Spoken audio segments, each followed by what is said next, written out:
What's up, everybody? Welcome back to another episode of the 10-7 MMA show. And I'm so sorry I'm late, guys. How you guys doing? What's up, everybody? Welcome back. Happy Friday. We got a lot of things to talk about, a lot of crazy stuff going on this week. And by the way, I apologize for starting late. That is totally my fault. What's up, everybody, as people start to make their way in? Justin, what is the latest at Extreme Couture? Anything going on? Anything happening? Any big fights coming up for any of your guys? No, not really. I have a couple of amateurs making their debuts in July. Lars just did a grappling match, man. What a fucking stud. How do you do? Yeah, he just had this really tough grapple. So he went out for a short notice fight, 2-day notice fight, and went to Laughlin. And like his fight fell through. And so he's sitting there and they're like, hey, well, we have this guy you could grapple. And Lars, being a fucking fighter, he's like, yeah, sure. Doesn't know anything about the guy. Lars a blue belt. This guy's a brown belt. Much older, big, strong dude. And Lars unfortunately ended up losing. But, dude, man, this kid is somebody that, it's such a story, just a guy that does everything right, that just keeps getting bad break after bad break. And he looked really good, came out aggressive, took the guy down, defended a couple submission attempts, unfortunately, about 4 minutes into the match. 4 minutes against a brown belt. He got submitted with a guillotine. But right now, man, I'm focusing on a lot of amateurs. I have a couple stud amateurs coming up. Elijah Arias making his debut. Lars will be fighting soon. I got a girl named Lahua. She should be making her debut. Hopefully, you'll be commentating for, man. So, I'm trying to get away from the pro side of it, just because there's so many egos, and there's just, man, I'm trying to develop these kids that, you ask for anything coming up. It's just these kids that are showing me everything they got. You know what I mean? You try to go to pro class and pick these guys up, and there's always a better coach. And if you lose, it's your fault. And there's not necessarily that trust factor. So anyways, that's what's going on. I totally get that. We're gonna talk about Lars Wittenberger a little bit later in the show, because we're gonna talk about another guy who started training martial arts a little bit later in life, like Lars. So I definitely want to use him as a reference point. By the way, see if you can get that mic closer to you, Justin, to be like about this far away, if that's possible. If it's not, don't worry about it. We'll figure it out. It's hanging right at the edge of my table here. Don't worry about it. This is as close as I can scoop. We'll figure out. We're gonna get Justin a mic arm. Is it affecting it that much, really? Oh, yeah, because it's all good. So basically, in that video that I sent you, it's basically like you want the mic ideally to be that's within 3 inches. The video said. Yep. I think I keep Bob. I think as my chair goes back and forth, I go back and forth. But let me see if there's a setting as well.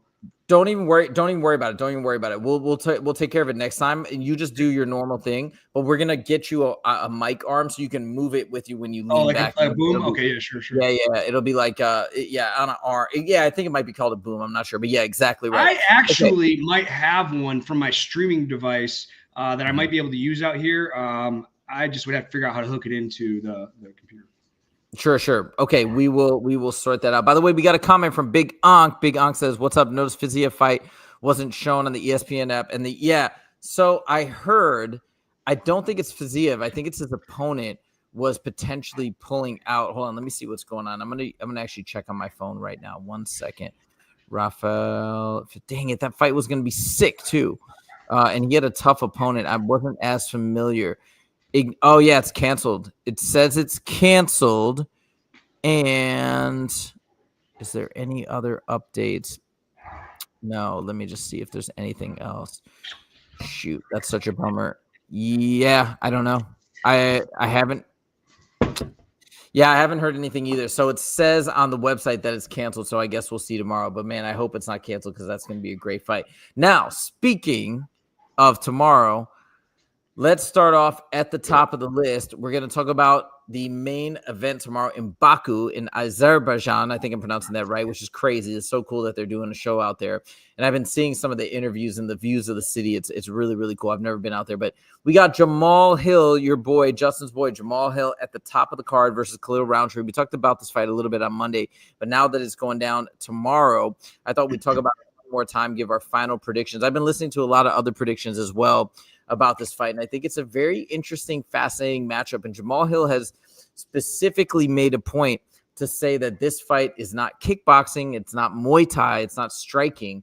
This is a mixed martial arts fight, and I think he's insinuating that he's going to use his full bag of tricks, including some wrestling and some grappling, which makes me feel more optimistic for Jamahal Hill to win. Another thing I'm just going to let you know, Justin, that Khalil Rountree made a claim saying that he's like, I'm not going to take any damage in this fight, and you're going to see me looking after the fight just like how I look right now, and I'm going to finish Jamahal Hill. And Jamahal Hill retorted with a pretty intelligent comment saying, dude, look at your fight stats. Every fight, you're landing about 3.28 significant strikes per minute or whatever it was. I can't remember the time frame, whereas he absorbs 4.5 or something like that. So basically, like over the average of all his fights, he's always absorbing more strikes than he's landing. So that was his rebut to like, how can you be unscathed if that's your statistic? Justin, after hearing what I just told you, does that give you any food for thought? I think you were leaning towards Khalil. Do you still feel the same way, or have you changed your mind? I still lean towards Khalil right now, man. And it's funny. I was watching an interview with Jamahal Hill because, guys, I am trying to get better about that. Watch all the behind the scenes stuff that like Huzaifa does. It's just when you live and breathe MMA in the gym, when I'm at home, I just want to watch football or. No, I totally. Anyways, to the Jamahal Hill point, I watched an interview the other day. The kid goes, "Is the Alex Pereira loss gonna affect this fight?" Oh, and that hilarious question. Oh, yeah. Oh my gosh. And you know what? To Jamahal Hill's credit, I actually honestly thought that he was going to go off and blah, blah, blah, and like, start going back to the excuse. But he kind of negated it. And that shows maturity, man. Like, let that go. We talked about it before, leading up to his fight with Yuri. Like, it's all he talked about. He didn't even talking about the task in front of him. So I'm seeing maturity out of Jamahal Hill. And he's moved past that point that he could have been stuck on for the rest of his career. And I think that's his biggest factor. I think that's why he's not fighting to his full ability, or at least against Yuri. Wasn't because that he's the lesser fighter. It's just his focus wasn't in the right spot. If that changed, his odds have definitely went up to win this fight. But man, I think Khalil had a small taste. Here's the thing. When you become the champion, all you're doing, and I say this all the time, when you become the champion and then you lose your championship, all you're doing is trying to get back to where you were. You're not going to surpass that. You're the UFC champion. That's the highest of the high. There's nothing higher unless you're going to go for all-time GOAT status. And that's not – there's only 1 out of 100 fighters one out of we'll probably say 50 fighters that win a championship have that chance to beat Anderson Silva, to beat George St. Pierre, to beat Jon Jones. So, like, after now they're like, oh, well, they have that motive. And Jamal's already been there and done that. So – getting that motivation to try to achieve something he's already achieved. I mean, we can lose it there. I talk about this all the time. Now we have Khalil, who had a chance. He had a little taste of what it could have been. It wasn't, but it could have been. That is what I think puts Khalil in the lead for this fight, because Jamahal Hill's, again, he's only fighting to get back to where he was. Khalil is fighting for something that he's only dreamed of as a kid, that he was this close. And the other that's a very good point, because I was leaning Khalil. Like, this week has given me food for thought and pause in terms of, hey, did I make that right choice? Maybe I'm overlooking Jamahal Hill. MMA Guru really has emphasized over the week that Jamahal Hill is completely underrated, that he is a really good fight. He's still picking Khalil, but he's doing that begrudgingly so. And but he is ultimately picking Khalil. But I've been going back and forth on whether or not who to pick, but I think I'm going to lean towards Khalil, especially your last couple points have swayed me. And Poker 363 says 9 viewers, and then he says you guys are literally talking to no one. Now let me tell you, we're talking to each other, man. Let me give you a little bit of English grammatical education here. When you say literally, that means you actually mean exactly what you're saying. So talking to nobody is not actually talking to 9 people. So you got to get your facts straight. You got to get your grammar straight. You got to get your numbers straight. Then you could call us bubs. But for the time being, just sit tight and study up, buddy. Anyways, go back to this fight. So I think I'm gonna side with Khalil on this one as well. I'm gonna pick Khalil. Plus, dude, he looks so good against Alex Pereira. The only thing that worries me is that was a perfect matchup in terms of he didn't have to worry about any grappling, any takedowns, any things like that. So he got to just stick to his Muay Thai game, which he's so proficient at. And he did his thing. He looked brilliant, but we shall see how it goes in this one. But yeah, I'm sticking with you. I'm going with Khalil Rountree. Let's see. Grabber police photographer. Yo, hey. No, read the second part. That's my favorite part. I bet you get Hey, listen, let me tell you this. Poker, you do know a thing or two about real me. Talk. Huzaifa won't talk about this, but I am going to talk about it. Huzaifa No. Let's not go there. Okay. Let's not even give him. He's great. He's awesome. Let's just say, Poker 363, you might be a genius. Okay, Yeah. let's Let's go. By the way, we only have 8 viewers, and you're one of them, so only 7. Yeah, you're one. What's up? What's up? All right, this is our first troll. We've never had a troll in here. This is amazing. Okay, let's go to topic number 2. Now, Justin, I've been watching all the interviews of Wellmaker this week, and he's been talking to everybody. He actually did a great Anthony Smith interview. Now, I want to say something about Anthony Smith that I just realized yesterday when I was watching his podcast On Paper with Anthony Smith, and with the Wellmaker interview in particular. I realized something about Anthony Smith. People give him so much crap. A lot of people don't like his takes. They say, you know how all the trash talk Anthony Smith gets, from haters. I love Anthony Smith, and I think he's really intelligent. I love his takes on everything. Well, here's one thing that I realized that makes him truly special. If you compare him to Bisping, to basically a lot of like former fighters who do great shows and great podcasts, the thing about Anthony Smith that really stands out is he is an amazing interviewer. So I was listening to him talk and have an amazing conversation with Wellmaker and really get him to dive deeply into some of his personal stories, his history, kind of like Ariel does.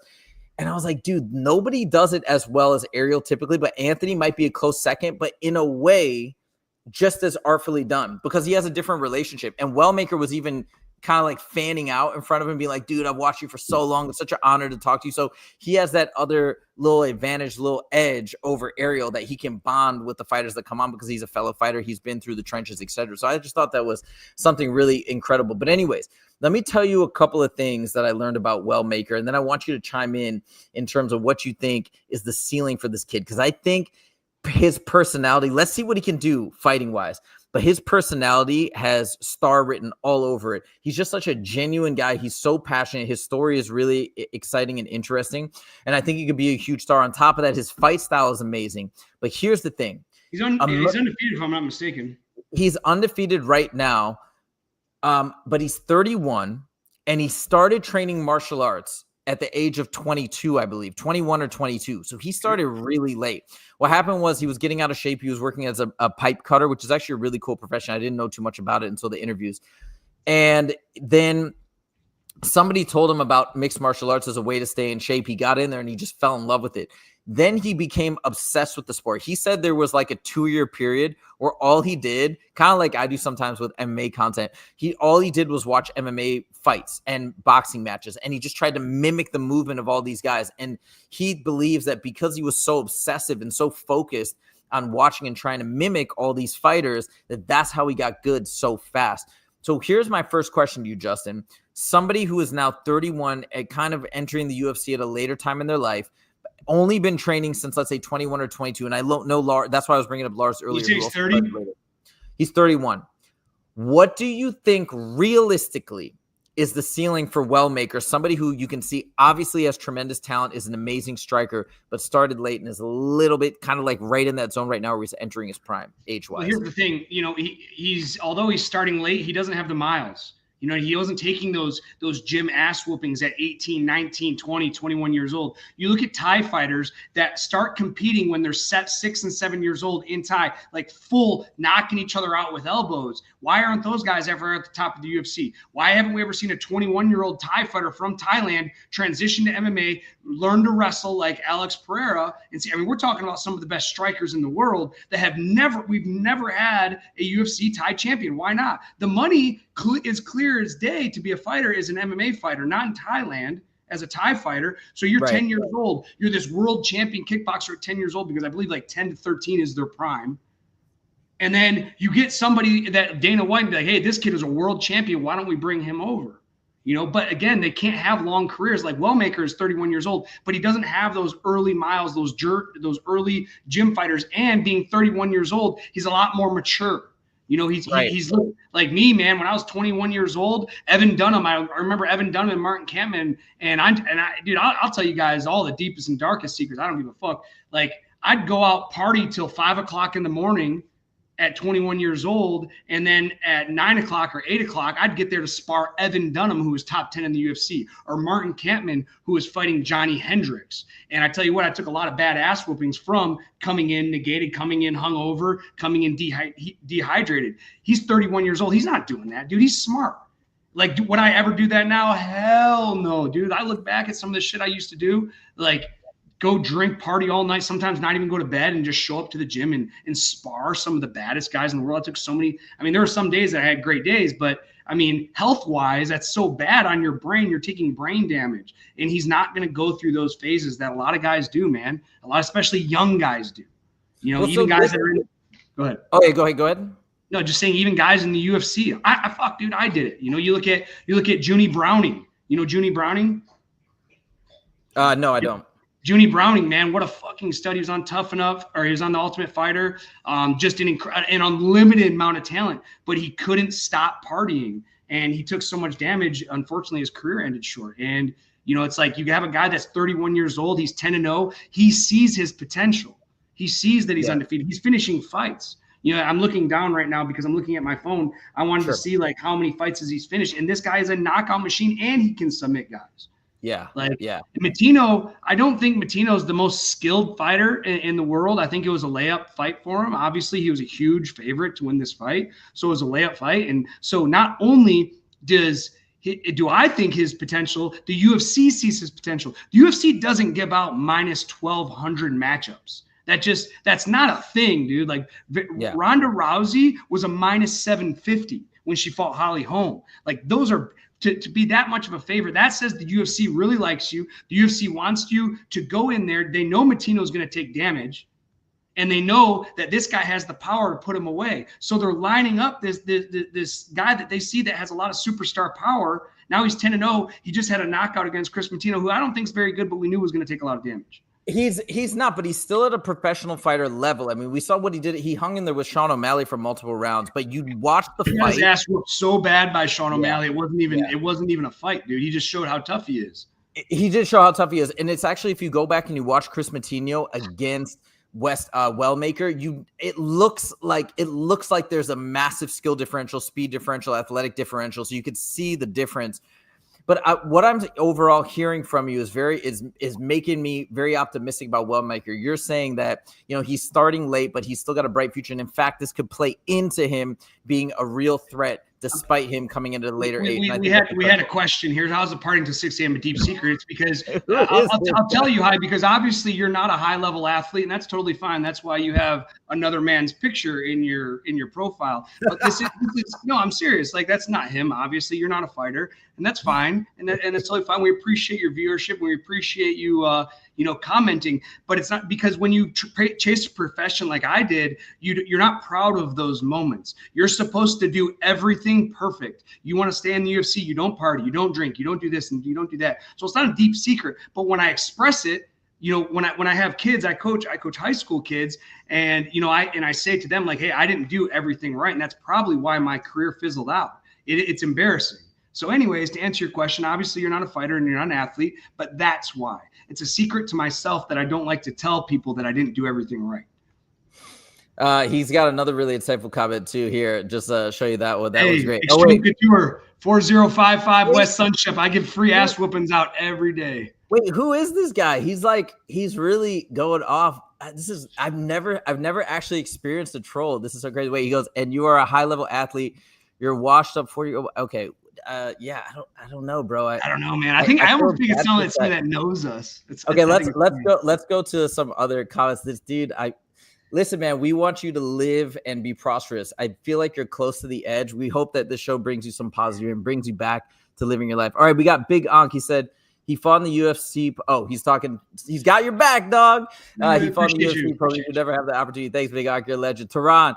Get hit. Yeah, I don't mind it just because he sounds so stupid. If he's annoying, you guys let us know and we can block him. But I mean, I don't really care. Okay, Mupball says watching the show. Tehran says what's up, West. Tehran and OTR Creative says Jim Huerta is here for this. OTR Creative also says, "Sup, gentlemen, love this, thank you." And Mupball says Marab is going to run on it, everyone, for a while. It's looking like, yeah. You know, who would you? Hey, I did make the UFC. That's the. I make excuses. I didn't make the UFC. I did make the UFC. I had 5 fights in the UFC. I had a knockout in the UFC. I had a first round knockout in the UFC and a $50,000 bonus. So poker, do your homework, Playboy.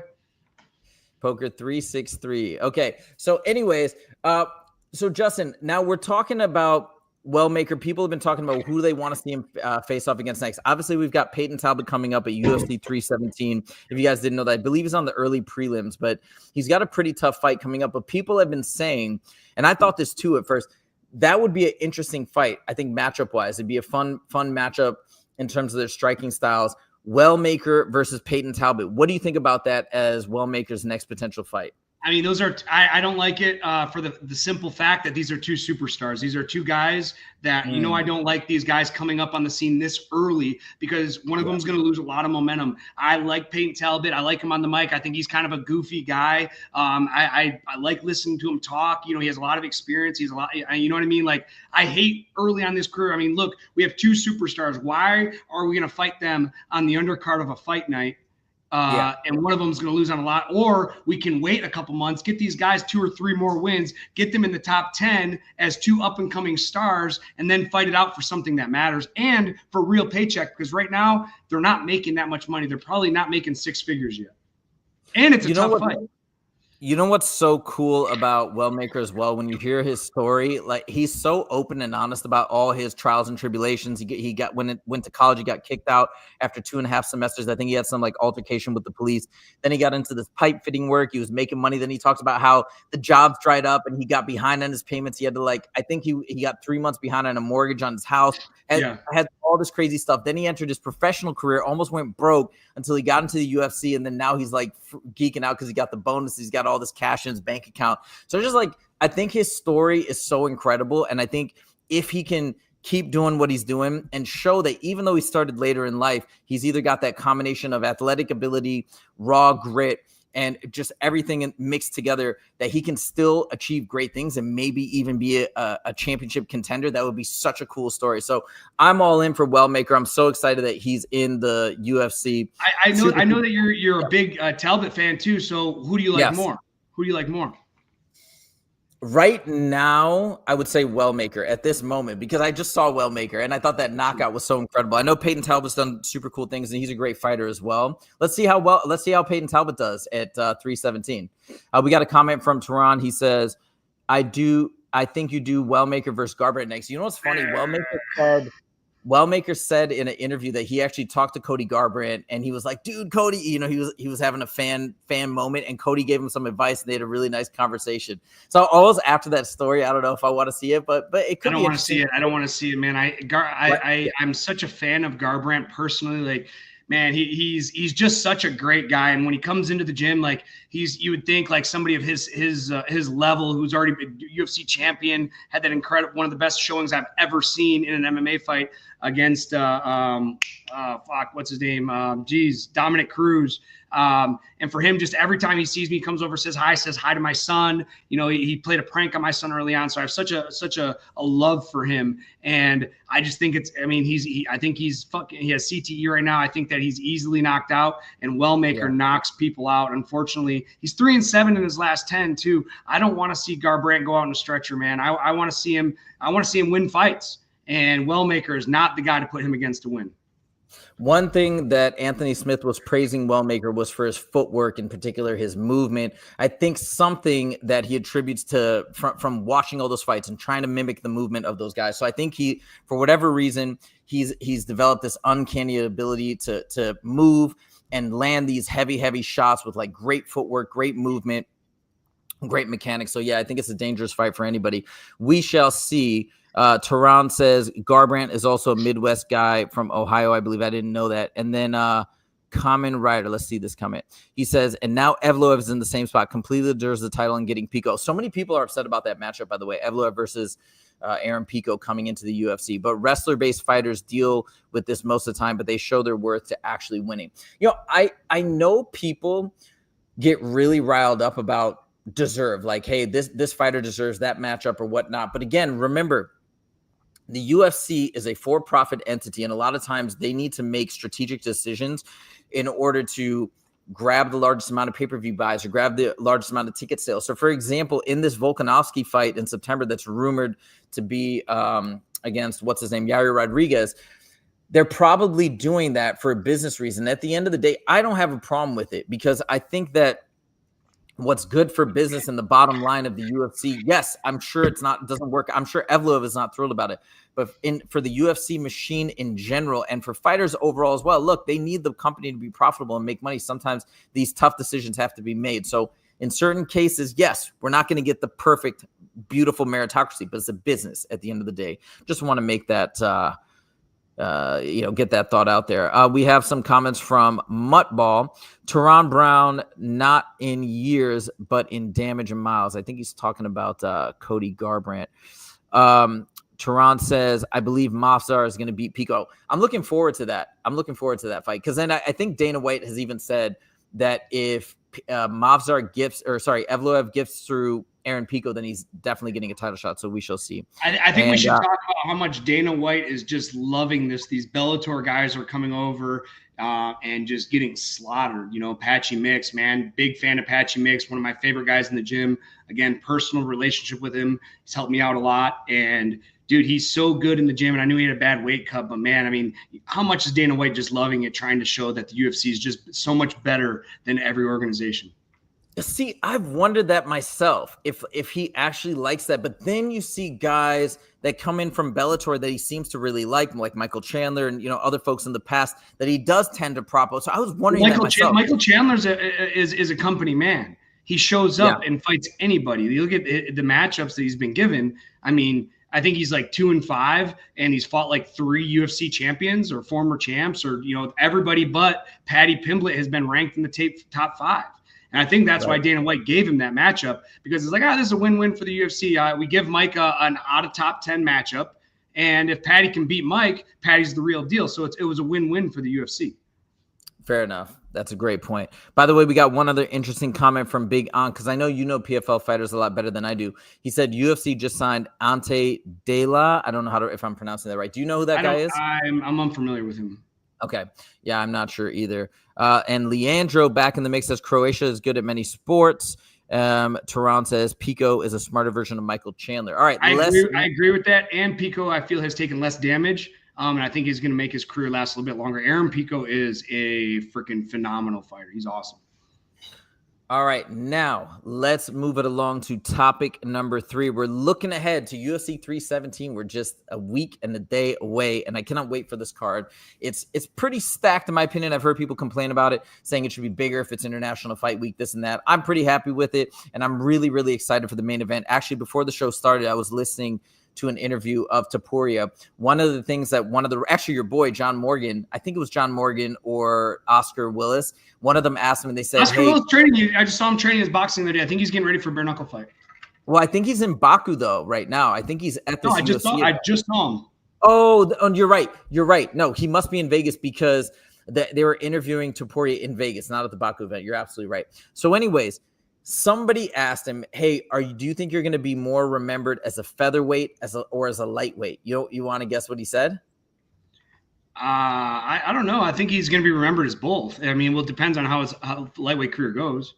Well, he said as a lightweight. And the reason why that got me excited is because I'm thinking, all right, well, then that means he's probably going to stick around for a little while. There were talks once upon a time that Ilia Topuria was planning to have a relatively short career and to retire early, so he didn't take too much damage. But maybe he's planning to stick around, at least build some sort of a legacy while he's in the lightweight division. But anyways, I've been listening to these guys go back and forth. One of the things that Topuria has said in his interviews, he said the fact that he doesn't have to cut to 145 anymore is going to be, it's just a total game changer. Normally he can't appreciate or enjoy the build up to a fight, the fight week, because he was always hungry. He's always thirsty. He says now, even though he won't actually weigh that much more when he gets in the cage, he's actually enjoying everything and taking everything in. Justin, as a fighter yourself, what type of an impact can something like this, where now you're not in this crazy starvation, dehydration mode, what can that do to a fighter in terms of their output, their power, etc.?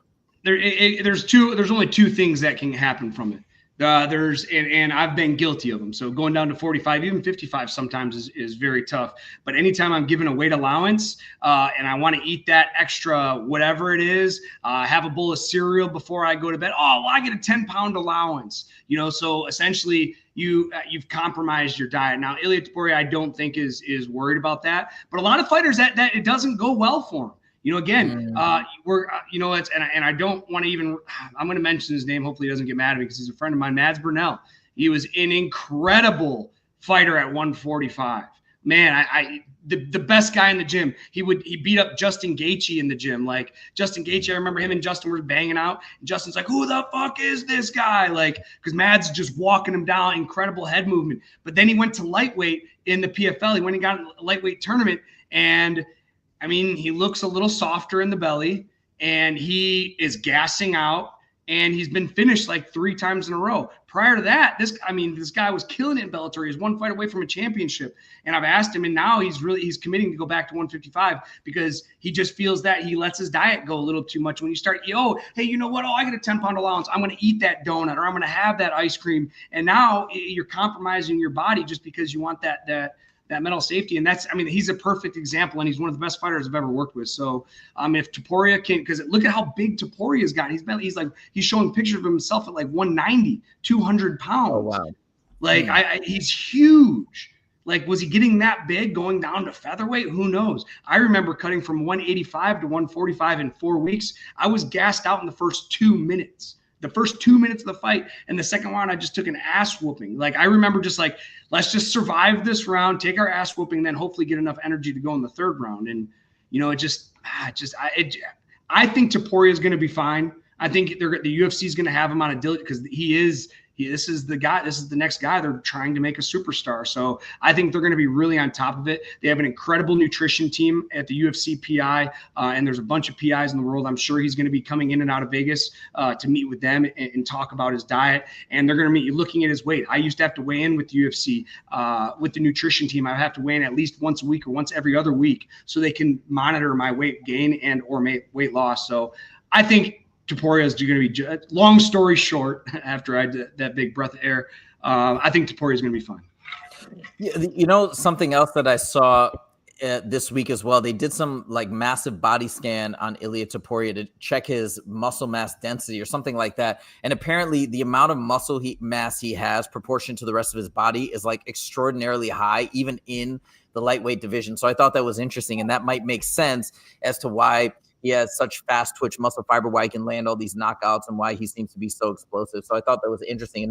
They also did another similar scan of Justin Gaethje not too long ago. And I think Gaethje was found to have the greatest bone density or something. Yeah, bone density. Yeah, I saw that. It's so cool that you see these little physiological differences. And then it's like, oh, that's why they're doing what they're doing. I wonder if they'll do that to what's his name, Wellmaker at some point and see if he also has some physiological advantage. All right, coming back to the fight, we talked this entire time about Topuria. Of course, Oliveira is a legend too. He's the man. We can't wait for this matchup. Justin, which way are you leaning in this matchup? I don't have a lean here. If I have to go with my heart, I want Oliveira to win, man. I'm such a big Charles Oliveira fan. Man, just the way he started his career to turn everything around, and it could have been a mental turnaround, it could have been a coaching turnaround, it could have been a nutrition turnaround. Who knows what it was, but to have a resurgence in the UFC after taking a couple losses, it's so hard to do. Not only did he have a resurgence to get back to winning, but he became the UFC champion. He had some incredible, he's a finishing fighter. He gets knocked out, knocks his opponent out. He can submit people off his back. The last guy he didn't finish that he won, I think, was Tony Ferguson. And if you remember that, he had him in that deep arm bar where Tony's arm is hyperextending. Like, there's nothing else you can do there. Like, that's just Tony Ferguson being tough. How can you not like this guy? Like, if you look at the way his career out, he was like 2-5 or 2-4 at the verge of probably getting cut from the UFC, to have a resurgence to become the UFC champion, to defend his belt a couple times and unfortunately lose to Islam.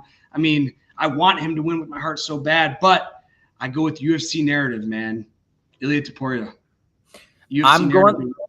The UFC narrative always, it's not always 100%, but the UFC puts people in situations, they want the super fight that I talked about in my video, and I know I'm fucking have these big breaths of air, but we talked about in my video of George St. Pierre versus Anderson Silva, the greatest fight that never happened. Everybody talked about this. We have a chance to have a fight like that, but a modern fight like that. George St. Pierre and Silva is never going to happen. It never did happen, but everybody wanted it to happen. They wanted the two best at the two weight classes, the two arguably the GOATs fight it out. Whether there was talk about doing a catch weight at like 178 or 180 or something like that, but Anderson didn't want to do it and George didn't want to go up. Then George retired and then Anderson started losing. Once he started losing, nobody really cared about the fight anymore. But Topuria wins. Topuria defends his belt. Islam wins. Islam defends his belt because Islam has 3 fights left. Ali Abdelaziz says he's going to fight 3 more times. Well, okay, wait, but hold on. So Javier Mendez was also saying that too, but then he corrected himself. I don't know if you saw that interview. He's like, look, Javier, yeah, I saw it. Yeah. I didn't see him correcting himself, but I saw he's only fighting 3 left times. He later corrected himself and he's like, look, he may fight more than this. He said, this is just what I was saying. He made some explanation as to why, like, don't hold him to that. Don't say, he didn't want to spread that message that it's a done deal, that he's going to have 3 fights and he's out. He may have more. He may have, hypothetically though, we'll say 3. Yeah. He wins the belt. He defends it. He fights Topuria. Boom. That's crazy. That's how you end your legacy, dude. And that puts him over Khabib. He's always going to be in Khabib's shadow, man. Khabib's undefeated. You know what I mean? Like, he can't reach that level of greatness of being undefeated. So he has to do something else. He's going to go win the welterweight belt, then come back, retain the lightweight belt. And whether he defends it or retires, I'd be fine with him retiring right then. But the only thing is, I wonder if he's going to want to move back down to lightweight because he's also super big for the weight class, also was suffering from the weight cut. So I wonder once he moves up if he'll ever go back. But there's going to be lots of amazing options for him regardless in the welterweight division. So I can't see that. 2 trolls in our chat. 2 trolls. We got more trolls. Okay, I'm going to check it in 1 second. Wait, but real quick, coming back to this fight. So I'm going to actually also pick Topuria, and it's actually for the reasons that you often mention where you say, when it comes to Oliveira's already been there. He's been the champ. Now he's trying to get back to where he already was. So I can see a difference, potentially motivation. Granted, Topuria was a champ as well, but this is a new challenge and he's trying to get this like ultra GOAT status. And that's what he's chasing. So I think that could play in his favor. But ultimately, I think that Topuria is so talented. He's got so much hype behind him. He's got all the self-belief. I think with the combination of all his skills, his mindset, whatnot, as much as I think Charles is super dangerous and it still could go either way, I'm also going to go with Topuria. And I'd love to see what's to come next with Topuria after this. And we also got this potential super fight down the line with Paddy Pimblett. Now, one last thing I want to say on this before we move, I'll read some of the comments. I know we got a bunch, is that he did say that he's not fighting Paddy Pimblett next. So he said, hey, somebody asked him in the interview today, would you fight Paddy next? He's like, I wouldn't fight him next. He's like, I'll definitely fight him, but he's got to get one more win. So it looks like Paddy's got to take one matchup. Will it be Justin Gaethje? Will it be somebody else? We shall see. But all Paddy has to do is get one win, and then we get this incredible super fight for the lightweight division. All right, let me go through some of these comments here. We've got Hill via domination. Let's go.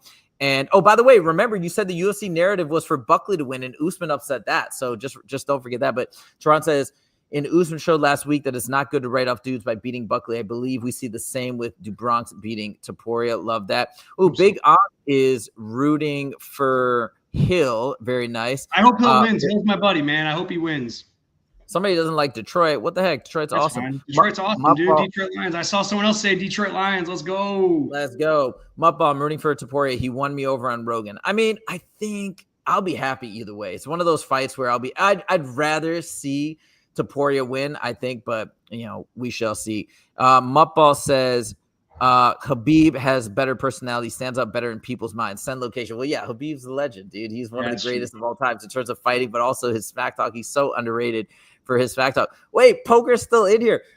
Poker, look, we're not going to block you. You can stay in here as long as you want, but I just want you to ask the internal question, why? Why are you putting all these comments and doing this? And again, everybody has to start somewhere. Look, we're all trying to do different things and we're all trying to have fun in life and build stuff up. You think every channel starts off with 1,000 simultaneous viewers? This is the journey, but I mean, you're welcome to speak your mind. It's a free country and it's a free chat. We're not going to block you. Don't worry.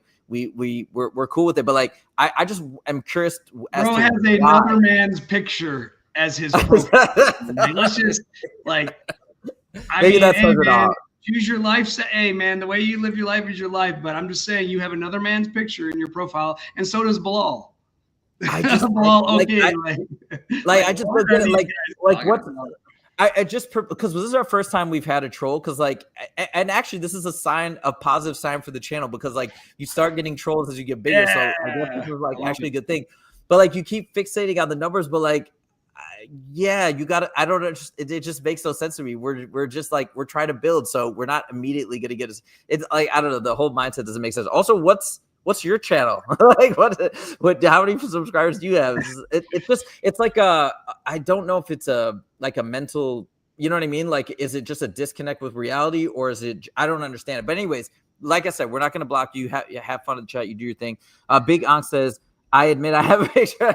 Yeah, but yours makes more sense. Big hey, I'm not one. All I'm saying is I don't judge. I'm not. Yeah, you guys can have picture. Yeah. No. Big Onk, you're the man. Don't worry. Okay, now let's go to topic number 4. This is another fight that's coming up on UFC, I believe 317 as well. Maybe going slightly under the radar, but this is a dope fight. This is a fight we were supposed to get back in January. Now we're finally getting it. So, Justin, this is the main thing I wanted to ask you about because we already talked about this matchup.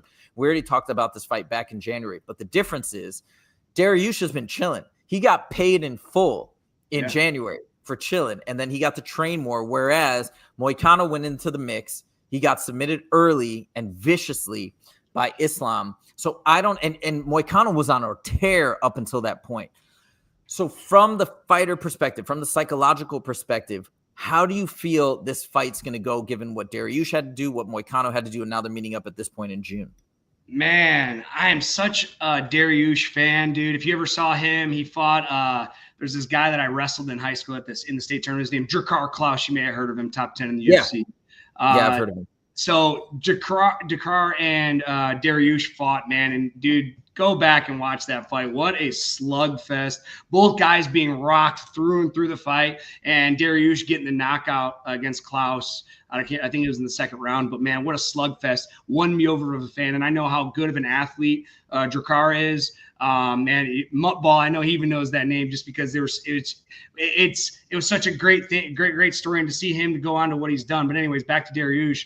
After it knocking him out and just knowing how good of a fighter Klaus is, man, I got to get behind him. I think the UFC narrative, or the UFC wants Moicano to win. Maybe they think Dariush is getting old because he is getting a little older. I do think that they want Moicano to win, but man, I think Dariush is going to come in and just like the Toby Keith song says, might not be as good as he once was, but I think he's as good once as he ever was, and I think he's going to come there and handle him.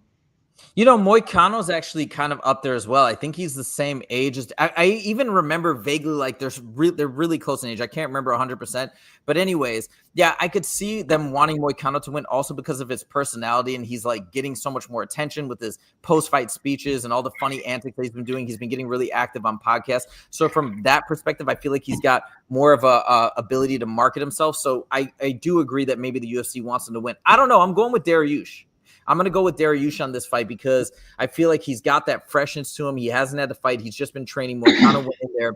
Maybe that hit his ego a little bit. We shall see. By the way, guys, if you could like the stream right now, we'd really appreciate it with everybody online. Would help the channel grow. I know we only have 2K subs, and some people think that's an embarrassment. So we got to get the numbers up higher. So if you could like it, we could get more engagement. That would help us tremendously. Thank you guys so much. All right, we got some comments. Let me read through these, and then we're going to move on to topic number 5.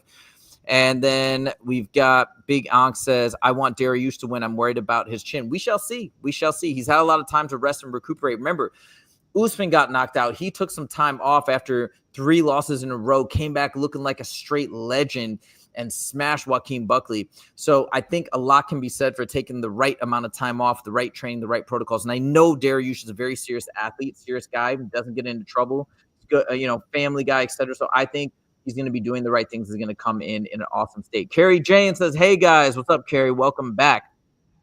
Muttball says, I was there. Was a rough day. When I lost to Drakkar, that was a bummer. Oh, got it. Hey, No Chill MMA is back. No Chill, what's up? Hate this matchmaking, man. Respect to both these guys, but can we see a jump for guys like Grant and Rebecca instead of ranked? Oh, interesting take. Okay, fair enough. Yeah. Fair point. Bilal, okay. Yeah, I just looked at, he got knocked out by Charles Oliveira and knocked out by Arman Saruki in the first round. So, I could see worry of his chin, man, but I'd love to see a resurgence from him. He is old to go to No Chill MMA. I do agree, but I think us old dogs want to stick together. I really hope he wins, but it'd be great for the UFC. Moicano's incredible on the mic. I love listening to his interviews. So honestly, it's a win-win fight for me. I'm happy for whichever guy wins, but I'm rooting for Dariush just because he's the older guy. I'm with you. I'm also happy. And it's kind of one of those situations where it does feel it's cool that either way it's going to be a happy ending for one of those guys and they can move forward and do cool things. So they're both such likable guys. So it's super cool. No Chill MMA says poker. The dude on the right is a UFC fighter. Oh yeah, don't worry about that guy. He's chilling. You let him do his thing. Muttball says, "Oh yeah, you're actually 35." I think that's a new subscriber or new. Rent free. What's up? Moicano by TKO in 2. Let's go. I mean, let's see what happens. Definitely could happen. The fight could go either way. I think. Leandro says 41-year-old Cannonier versus 30-year-old. Wait a minute. Is that official? Is it official that it's Cannonier versus MVP? I heard that the UFC wanted to make that fight. I didn't know if it was announced yet. Let me know, Leandro, if that's actually announced. That I actually would like to see that fight. I love MVP. I'm such a fan of MVP. MGal4 Production says Evloev will take Pico out. I think a lot of people agree with that. I don't know too much about Aaron Pico. I want to watch some of his fights in Bellator, but I think it's going to be an interesting matchup. And if Evloev gets it done, we're finally going to see him get that championship shot. MGal4 Productions asks, y'all think Jamahal can get it done here? For sure he can get it done. Yeah, I actually think it's going to be a pretty close fight. Yeah, I mean, if I'm leaning towards Khalil Rountree, it's like a slight lean. And then, it's official. Let's go. It's at UFC 319. Let's go. I'm going to be there. You're going with that. Yeah. Man, I was reading your and Jesse on Fire's text thread. Yeah, you guys make me want to throw up, bro. Like, what the fuck? Yeah. Let's not talk about. I'm not. I just. But yeah, no, I'm super excited for UFC 319. That makes it even doper. I can't believe it. MVP. I picked the right card because I got the pre-sale tickets, so I didn't know the full card has not been publicized or put out yet. But that's super super cool. All right, and then MGal4 Production says MVP schooled Ian Gary. Okay.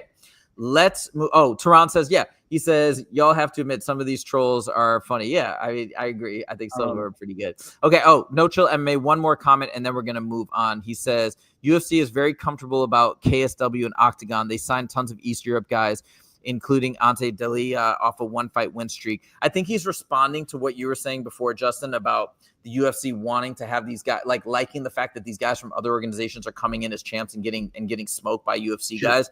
So maybe he's saying they're Tehran's going to 319 as well. Okay. Well, I'm there. So maybe we can link up. That'd be super cool. All right, let's move on. We got 2 topics left and I got to jump off in 9 minutes. Next, we got Peyton Talbott returning, which is very exciting. I just wanted to throw it out to you, Justin. We've got this Peyton Talbott matchup. A lot of people were saying that very worried about Peyton Talbott's career after his last loss. I think it was a 3-round decision to the guy who we lost to just fought and I think won. I'm blanking on his name. But anyways, Justin, what are your thoughts for Peyton Talbott's return? What do you expect to see out of him? I like Peyton Talbott, man. I like him on the mic. I like him in the ring. I don't know his opponent. I know his opponent's 14-1, but I don't know him personally. I can't think of Felipe Lima. I can't think of any fights I've seen him. I'm gonna try to look up his. So what I've heard from other people talking about him, like MMA Guru and some other folks, have been saying that Felipe Lima is a really tough matchup. So they're basically saying that the UFC is not doing him any favors. And it seems like it's 2 guys that are up and coming on the rise. Obviously, you can tell from Felipe Lima's really, really solid record. So I think the UFC is like, yo, sink or swim, may the best man win. They're not giving him any favors. If he can pull out and be successful, off to the moon for Peyton Talbott. But I think whoever gets the victory here, right? It's that same thing. If Felipe Lima gets the victory, he's going to steal that aura and move forward with that extra fandom from beating a guy like Peyton Talbott, who's got so many eyes on him. But either way, I'm excited to see him return. I'm excited to see what improvements he has made as well in terms of grappling, takedown defense, etc. But we all know that Peyton Talbott, like Wellmaker, is an explosive striker, fast, great knockout ability. So I can't wait for this fight. All right, we're moving on. Hold on. One more thing about this fight. So I'm looking up a little bit of information on Felipe Lima, just see who he's fought and who he's beat before, because I don't know his name. So it looks to me on his Tapology, he was in the UFC. He went 1-0 in the UFC, and he got a performance bonus. And then he was scheduled to fight for another organization, Octagon, after that fight. And then he went back to the UFC. He's 2-0 currently right now, but I don't know how that would work.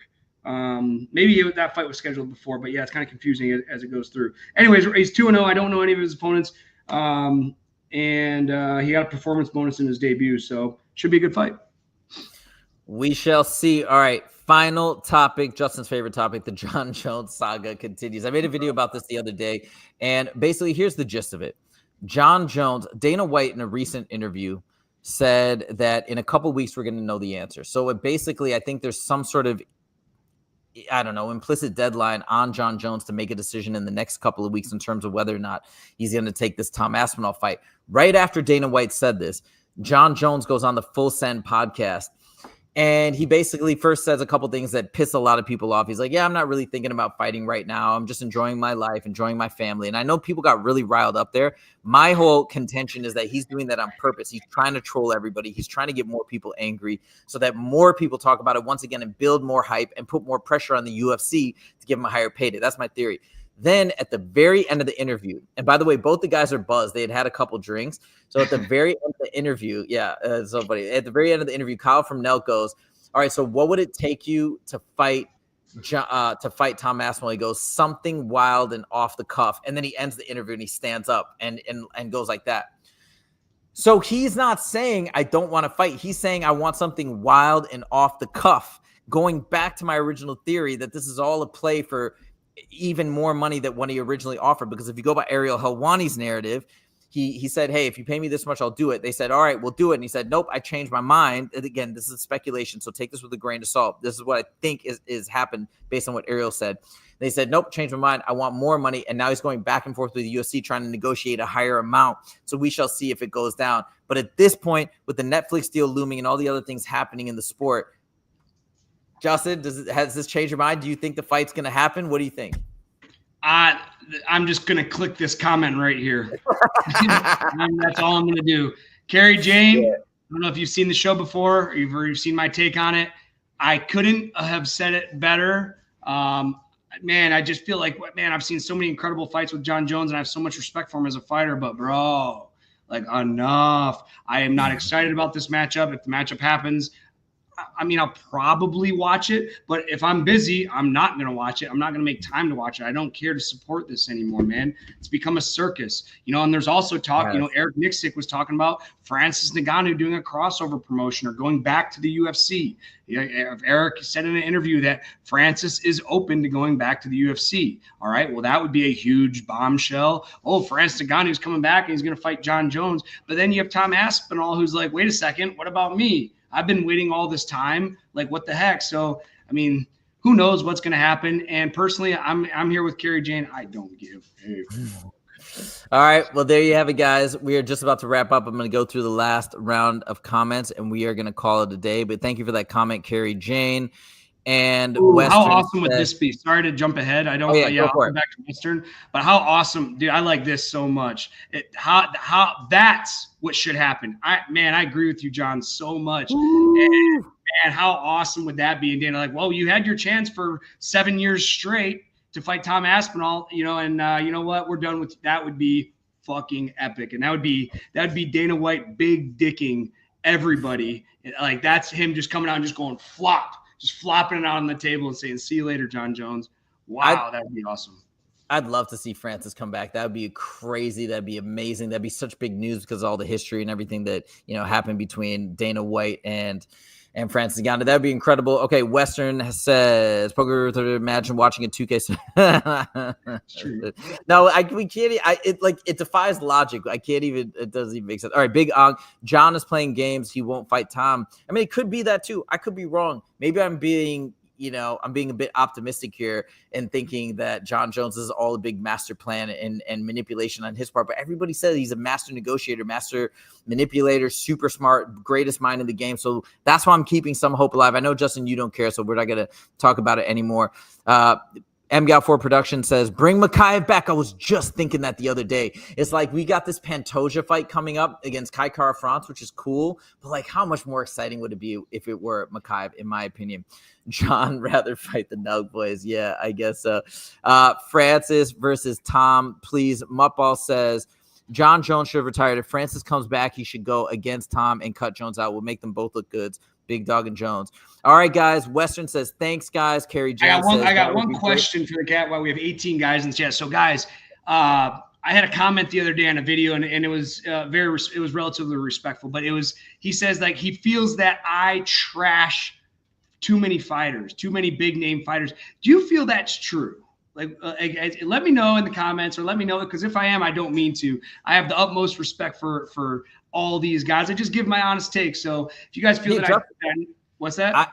I don't think you do at all. You're being honest, and part of that is being critical. And actually, that's probably why people like the chance. The same reason why people love to hear TJ Dillashaw. So I think, but yeah, definitely tune in and tell Justin what you think. But I think everything is perfect the way it is. You just be you, and it's awesome. Leandro says, I want you to trash more. All right, guys, I gotta jump off. There's Carrie Jane, got your back. I gotta jump off. If you could, last thing, like the stream, guys. If you're still watching, thank you so much. We love all of you. We're having so much fun, and we will be back Monday, 1:30 p.m. PST, same time. And exactly, No Chill says people watch more when you offer honest criticism. 100%.